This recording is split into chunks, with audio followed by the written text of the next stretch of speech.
Let's sit down and talk about my God tier reads. Welcome back to my channel. If you're new here, hi, hello, happy to have you as always. Make sure you like, comment, and subscribe because it means the absolute world to me.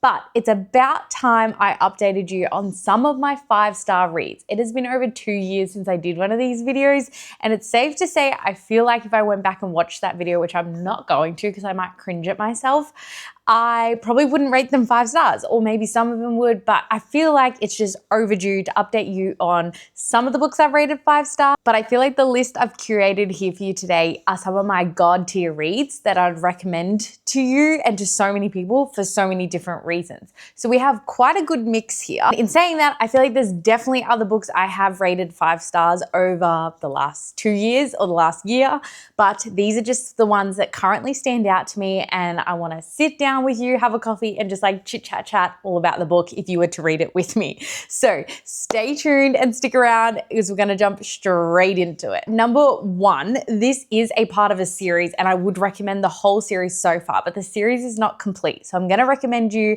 one that when I looked at my Goodreads, it said, where's the 6-star button? And that is Wild Eyes by Elsie Silver. Now, I absolutely love this one. Not only do I love the orange cover, I feel like it is stunning, and I love the spine of these on my bookshelf. They all line up perfectly. Now, I'm pretty sure the 4th one is about to come out, so I'm excited. These are books that I just pick up and I love, and I forget about life when I read them. They're just so easy, so cozy, so cute and romantic. But Wild Eyes was my absolute favorite. It follows Skylar and West, and I just love them together. This whole series, if you're wondering, is like dad tropes, or like they're all single dads, which is really, really random. But I don't know, that didn't really bother me. I just absolutely loved the depth in these books. I was not a fan of the Chestnut Spring series, and I never completed it. But there is something about the Rose Hill series that I have fallen in love with, and I think it's the writing. I feel like it's really matured, but also the depth of these books. I just really loved the kids that play a part in these roles. Skylar kind of almost plays like a Taylor Swift in a way. But anyway, she's this top charting singer, and she comes to Rose Hill for a bit of peace and quiet, but little does she know, she will probably start to find a lot of peace in West, and it's just a really beautifully written love story. But of course, it's got a little bit of spice, but I just loved it for so many reasons. Next book that is a God tier read, and actually a really, really recent read, but I honestly think I would recommend this book to anybody watching, anyone in my life. I want you to read this book.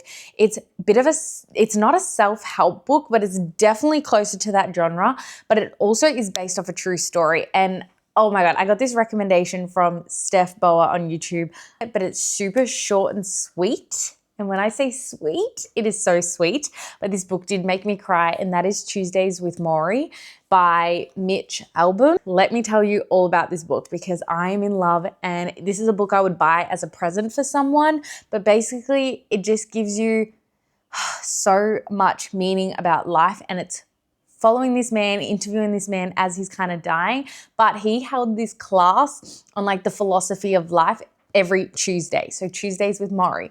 Now, we're Tuesday people is what comes up in this book all the time, and I just really, really love it. I have highlighted so many things in this book, and I'm going to read out like a few things that just really stuck with me and why I want to recommend it to everyone. Wherever I went in life, I met people wanting to gobble up something new, gobble up a new car, gobble up a new piece of property, gobble up the latest toy.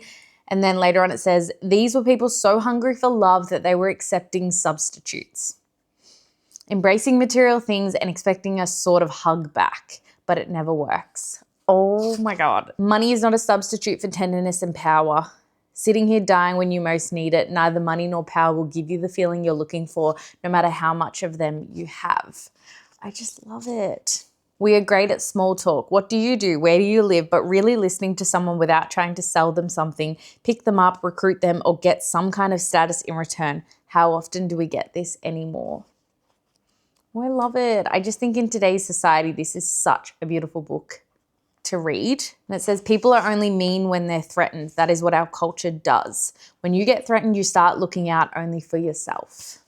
There is just some beautiful, beautiful quotes in here, and I just want to chat with someone over coffee about Tuesdays with Maury. I wish I went to Tuesdays with Maury, but honestly, this book is just so beautiful. This is actually the 20th anniversary edition and had like an extra chapter by Mitch Albom and how the book has been doing over 20 years. But I cannot recommend this more. If you actually want, I feel like, a proper self-help book, this is the one I would recommend. And I do not recommend many self-help books, but I have fallen in love with this book. I cried, and I feel like the meaning of it has really, really stuck with me.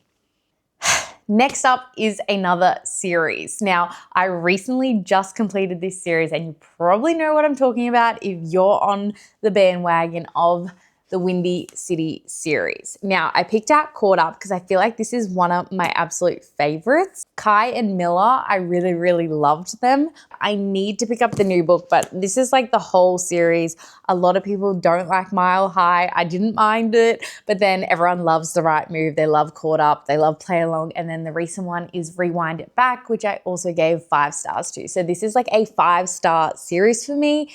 A God tier series that I would recommend to anyone who's wanting a romance book. I really love the character depth. If you want a found family, this is it. Particularly in the final book, Rewind It Back, it really brings all the families together. Like they're not, actually a lot of them are related, but it like brings the friendship group together, and it's such a beautiful found family series, and that is my #1 recommendation. If someone said to me they want a romance book with a bit of depth and a lot of found family where you can also read any book in any order, but you get to follow along the characters and see where they're up to in life on each book, then the Windy City series is for you. Because I don't think I've rated any of those books below a 4-star. They've all been like 4-star, 5 stars. I absolutely love them. It is a sports series as well. I should mention that. But there's like hockey, basketball, I don't know, but it doesn't follow just one sports.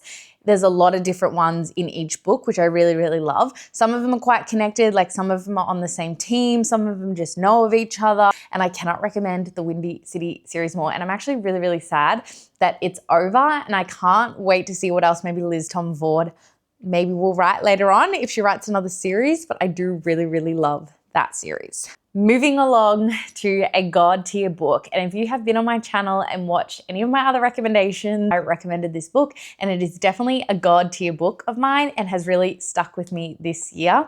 The Conditions of Will by Jessa Hastings. Now, I am a huge Magnolia Park universe fangirly, part of that series. I actually think this book is sticking with me more. And yes, it is a standalone, but I just feel like I would recommend this to anyone. Start with this book. It is a standalone and you will fall in love. I also feel like it has such a good found family aspect. I really loved following the sibling dynamic between the sister and the brother. The dynamic is incredible. She has a sister and she has a brother. So there's like 3 of them, but the love in it is also really good. I actually don't feel like this is a hugely like deep romance novel. I just love her finding herself, discovering, coping with family issues. I think it was really realistic. A lot of people have said how realistic this feels, and I couldn't agree more. But also, can we talk about the cover? Like, this is a God tier book to be on my bookshelf because it is so stunning, and I kind of wish it was a series, but I guess I do love that it is also a standalone. This book is actually written, when I think about it, it felt like I went through their whole life, but it's actually in the span of like maybe a week. Like, it's actually quite a short time span when you're in the book, but it feels like you're with them forever, and that's something I really love about it. Georgia is the main character. She's a hoot. She's so talented.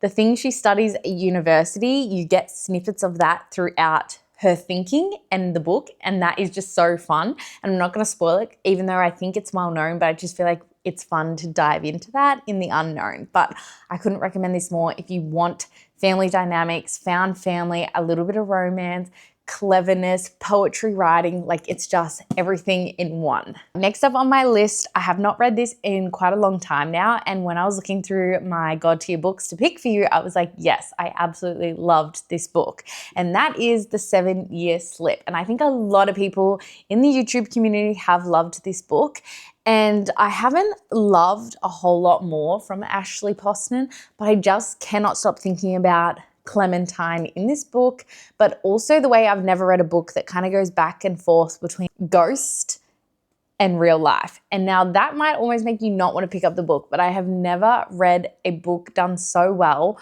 talking about ghosts. Clementine, and she gets called Lemon, which I think is the cutest nickname. I feel like there's not much I have to say about this book because it is so highly talked about.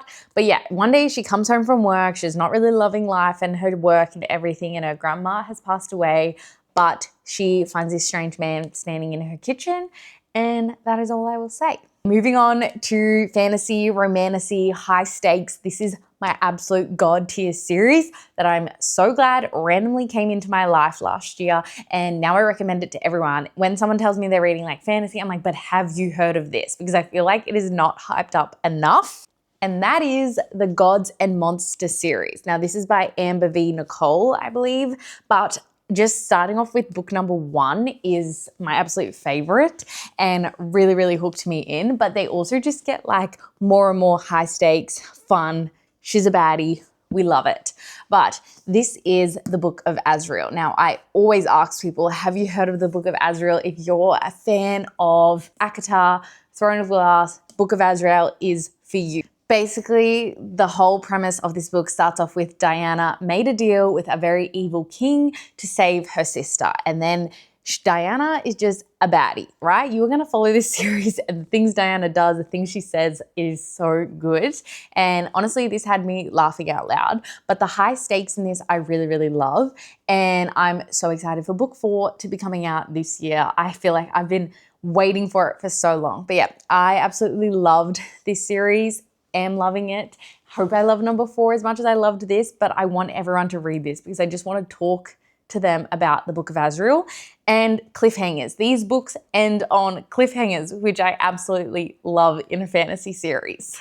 I feel like when a fantasy book doesn't end on a cliffhanger, it's really unmotivating to pick up the next book straight away. And then you kind of end up forgetting what was done in the first book. But because these end on such good cliffhangers, you're ready to dive into the next book straight away. And also why it's a god tier series, I think I finished the Book of Azrael in less than 24 hours. And they're pretty chunky books, but I cannot explain how much I love. And it is my ultimate number 1 favorite fantasy series. We're getting quite the stack. So hopefully you got some good recommendations. We're moving on to the final 2 kind of books we're talking about. I have not read this book in so long, but it actually sits on my dresser because number 1, is it beautiful? But number 2, I love it. And I often think about wanting to re-pick it up. And that is a love story duo, but it is Anatomy of a Heart and Immortality. Now, these 2 books are just my absolute favorite duo to ever exist. And I would recommend this book if you love Divine Rivals, Ruthless Vows. This book is also not hyped enough, and this is a duo that you would love too. Basically, it's about a girl becoming a heart surgeon back in like, what century is it in? I can't remember how far back this goes, but just picture like maybe the 60s or something. It's really, really far back. But yeah, she's becoming a heart surgeon.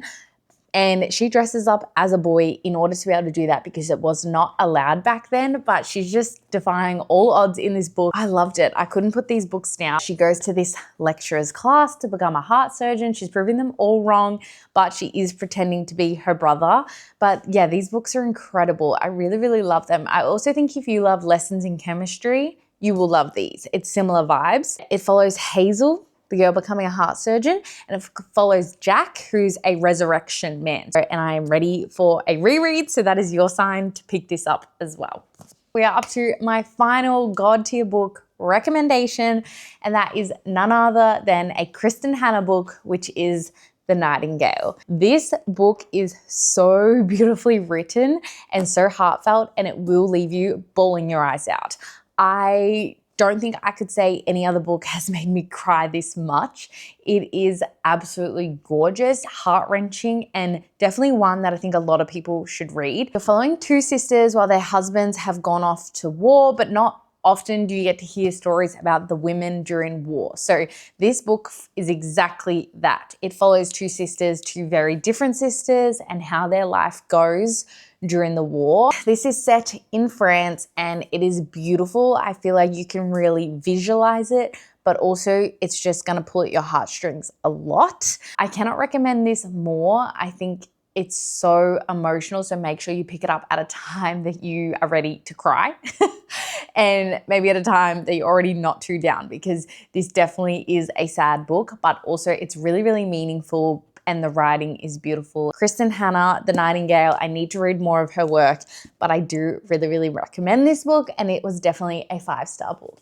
I feel like there have been so many other books that I've rated 5 stars, but I feel like this list here is a very curated list of my God tier books, which are like that step above 5 stars, or there's something here for everyone that I would recommend. If you're looking for found family, romance, if you're looking for fantasy, if you're looking for heart-wrenching books, there is something here for everyone, and I really, really love this list, and definitely is my new go-to video to share with you my absolute favorite 5-star books. With all the reading I do, there'll be more to add to this list very, very soon, but hopefully I don't leave you hanging for another 2 years. So if you did enjoy this video and you love my book recommendations, or you love my channel, there's lots of lifestyle, lots of morning routines, resets, motivational stuff. I am a naturopath and I love sharing my hobbies. So make sure you like, comment, and subscribe. And as always, I will see you next week because I upload every single week and I love having you here. So thank you so much for watching, and I'll see you in my next video. Mwah!